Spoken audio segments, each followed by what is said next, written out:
برای تعویض المنت شما بویلرتون رو حتما بچسبونید روی یه جای محکم باشه. حالا اگه گیره دارید رو گیره ببندید. یه چکش میخواید المنت قبلی رو در بیارید، جاش رو حتما تمیز کنید. و خب اینجا یه سری خار داره، خب یه سری جای پانچ شدگی داره مثل خاره، اونا رو حتما با سنباده صاف کنید. و یه آچار سنکرز میخوایم، خمیس سیلیکونی واجبه حتما باید بزنید. 510 هست، 410 هم هست. 510 دمای بیشتری تحمل میکنه. یه ترشگازی میخواید با گت که چوبه به درد نخور.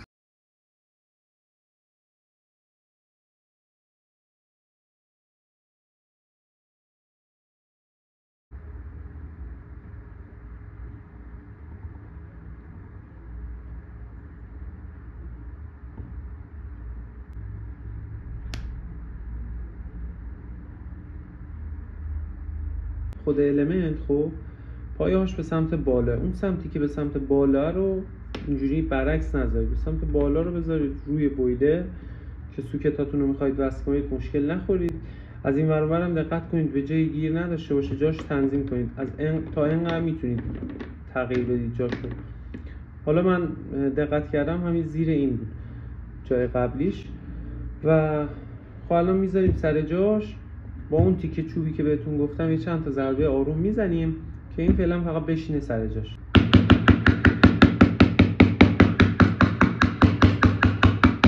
الان باید گرم کنیم کل این قسمت رو، یه جوری داغش کنیم با این تورچه که حالا زمانی که میخوایم ضربه بزنیم دچار شکستگی نشه.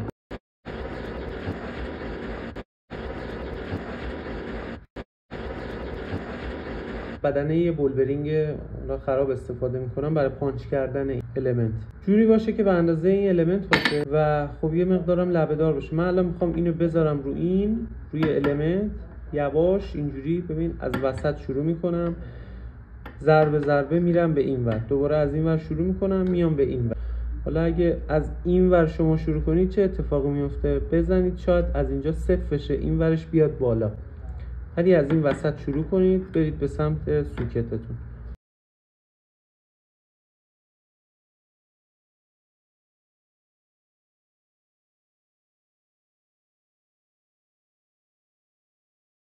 خب ببین پانچ کردنش الان تموم شد. فقط چند تا نکته داره رعایت کنید، هیچ مشکلی پیش نمیاد. روی گیره نبندید، تجربه من به من میگه رو گیره نبندید بویلر رو. گیره زمانی که میبندید برای اینکه اینو صفر نگه دارید مجبورید که چیکار کنید؟ گیره رو صفر کنید. به خاطر همین به بویلر فشار میاره.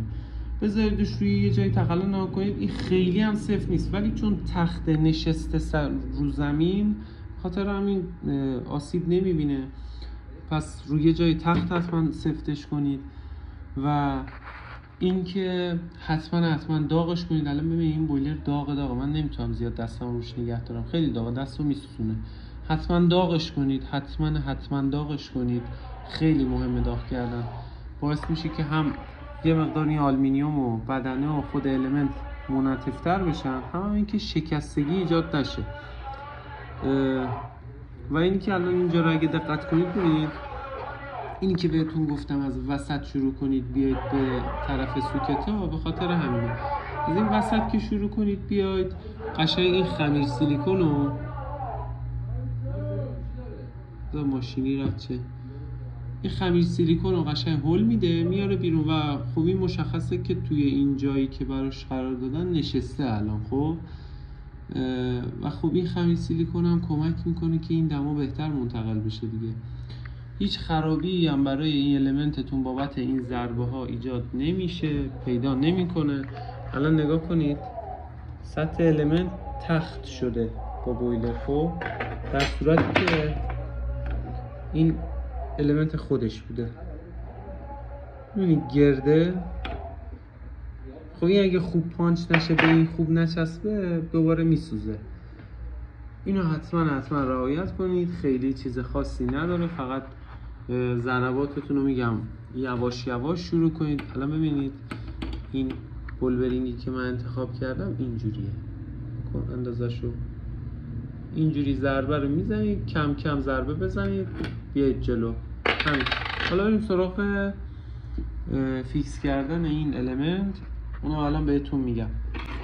با یه چیزی مثل گفتم آچار سنگ فرز، حالا چیز بی مصرفیه، با این آچار سنگ فرز بذارید اینجوری با این زاویه ضربه بزنید. اینم بازم میگم داغ کنید، این بغلا رو خیلی داغ کنید، ضربه بزنید که این بغلا یه مقدار تاش هم به سمت المنت و المنت رو نگه دارن.